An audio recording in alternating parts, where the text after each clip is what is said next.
Peter Pan by J.M. Barrie. Chapter 9. The Never Bird. The last sounds Peter heard before he was quite alone were the mermaids, retiring one by one to their bedchambers under the sea. He was too far away to hear their doors shut, but every door in the coral caves where they live rings a tiny bell when it opens or closes, as in all the nicest houses on the mainland. And he heard the bells.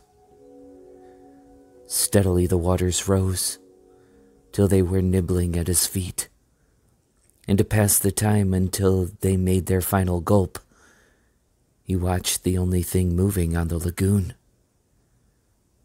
He thought it was a piece of floating paper, perhaps part of the kite, and wondered idly how long it would take to drift ashore. Presently he noticed, as an odd thing, that it was undoubtedly out upon the lagoon with some definite purpose, for it was fighting the tide, and sometimes winning, and when it won, Peter, always sympathetic to the weaker side, could not help clapping. It was such a gallant piece of paper. It was not really a piece of paper. It was the Never Bird, making desperate efforts to reach Peter on her nest by working her wings in a way she had learned since the nest fell into the water. She was able to some extent to guide her strange craft, but by the time Peter recognized her, she was very exhausted. She had come to save him, to give him her nest, though there were eggs in it. I rather wonder at the bird, for though he had been nice to her, he had also sometimes tormented her. I can suppose only that, like Mrs. Darling and the rest of them, she was melted because he had all his first teeth. She called out to him what she had come for, and he called out to her what was she doing there. But of course neither of them understood the other's language. In fanciful stories people can talk to the birds freely, and I wish for a moment I could pretend that this was such a story, and say that Peter replied intelligibly to the Never Bird. But truth is best, and I want to tell only what really happened. Well, not only could they not understand each other, but they forgot their manners. I want you to get into the nest, the bird called, speaking as slowly and distinctly as possible. And then you can drift ashore, but I am too tired to bring it any nearer. So you must try to swim to it. What are you quacking about? Peter answered. Why don't you let the nest drift as usual? I want you, the bird said, and repeated it all over. Then Peter tried slow and distinct. What are you quacking about? And so on. The Never Bird became irritated. They have some very short tempers. You dunderheaded little jay, she screamed. Why don't you do as I tell you? Peter felt that she was calling him names, and at a venture he retorted hotly, So are you! Then, rather curiously, they both snapped out at the same remark. Shut up! Shut up! Nevertheless, the bird was determined to save him if she could, and by one last mighty effort she propelled the nest against the rock. Then up she flew, deserting her eggs so as to make her meaning clear.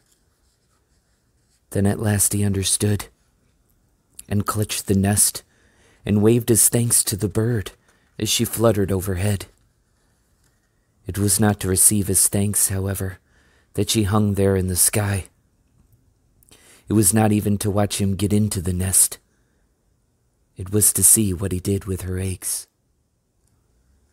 There were 2 large white eggs, and Peter lifted them up and reflected. The bird covered her face with her wings, so as not to see the last of them, but she could not help peeping between the feathers. I forgot whether I have told you that there was a stave on the rock, driven into it by some buccaneers of long ago to mark the site of buried treasure.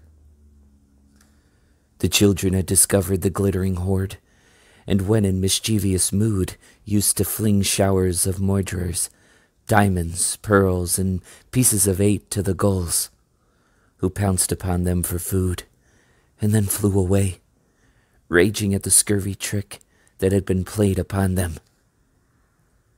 The stave was still there, and on it Starkey had hung his hat, a deep tarpaulin, watertight, with a broad brim. Peter put the eggs into this hat and set it on the lagoon. It floated beautifully. The Neverbird saw at once what he was up to and screamed her admiration of him.